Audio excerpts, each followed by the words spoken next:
இன்று கர்நாடக சட்டப்பேரவையில் முதல்வர் சித்தராமையா தாக்கல் செய்த பட்ஜெட் மாநிலத்தின் வளர்ச்சி மற்றும் சமூக பாதுகாப்பு என இரண்டையும் சமநிலையில் கொண்டு செல்லும் வகையில் அமைந்துள்ளது.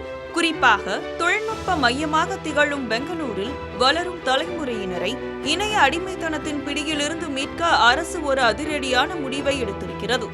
இன்றைய பட்ஜெட்டின் மிக முக்கிய அறிவிப்பாக 16 வயதுக்குட்பட்ட சிறார்கள் சமூக வலைதளங்களை பயன்படுத்துவதற்கு தடை அல்லது கடும் கட்டுப்பாடுகள் விதிக்கப்படும் என்று அறிவிக்கப்பட்டுள்ளது.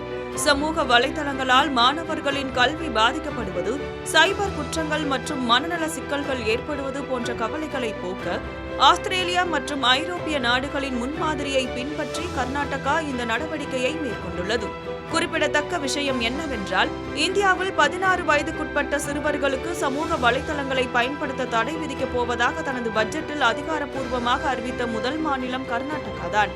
இதற்காக மத்திய சுகாதார அமைச்சகத்திடம் தனி சட்டம் இயற்ற கோரவும், மாணவர்களிடையே வாசிப்பு பழக்கத்தை வளர்க்க மொபைலை தவிர புத்தகத்தை பிடி எனும் திட்டத்தை அறிமுகப்படுத்தவும் அரசு முடிவெடுத்துள்ளது. அதே சமயம் பெங்களூரின் தொழில்நுட்ப தரத்தை உலக அளவிற்கு உயர்த்தும் திட்டங்களும் இந்த பட்ஜெட்டில் முக்கியத்துவம் பெற்றுள்ளன.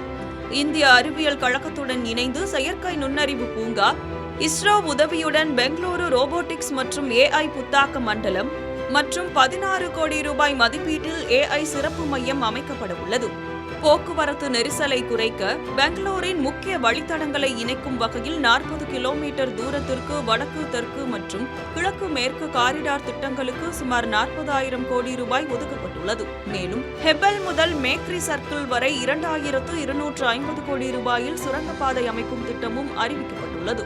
இவை தவிர உலக வங்கி உதவியுடன் 5000 கோடி ரூபாய் மதிப்பில் வெள்ள தடுப்பு திட்டங்களும், பன்னேர்கட்டா உயிரியல் பூங்காவில் 5 கோடி ரூபாய் செலவில் சிறுத்தைகளுக்கான மறுவாழ்வு மையமும் அமைக்கப்படும் என முதல்வர் தெரிவித்துள்ளார். மொத்தமாக 4.48 லட்சம் கோடி ரூபாய் மதிப்பீட்டில் தாக்கல் செய்யப்பட்டுள்ள இந்த பட்ஜெட்டில் GST மாற்றங்களால் மாநில வருவாயில் ஏற்படும் சரிவை சமாளித்தாலும் அடுத்த தலைமுறையின் பாதுகாப்பு மற்றும் பெங்களூருவின் கட்டமைப்பு மேம்பாடு என தொலைநோக்கு பார்வையுடன் இந்த பட்ஜெட் தாக்கல் செய்யப்பட்டுள்ளது.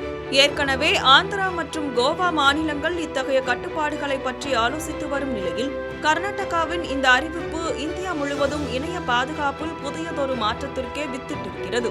தொழில்நுட்ப உலகின் மையமாக திகழும் அதே வேளையில் டிஜிட்டல் உலகில் தொலைந்து போகும் இளைய சமுதாயத்தின் கைகளை பிடித்து காக்க கர்நாடகா காட்டியிருக்கும் இந்த அக்கறை இந்தியாவை உற்று நோக்கும் ஒரு முன்மாதிரியாக அமைந்திருக்கிறது.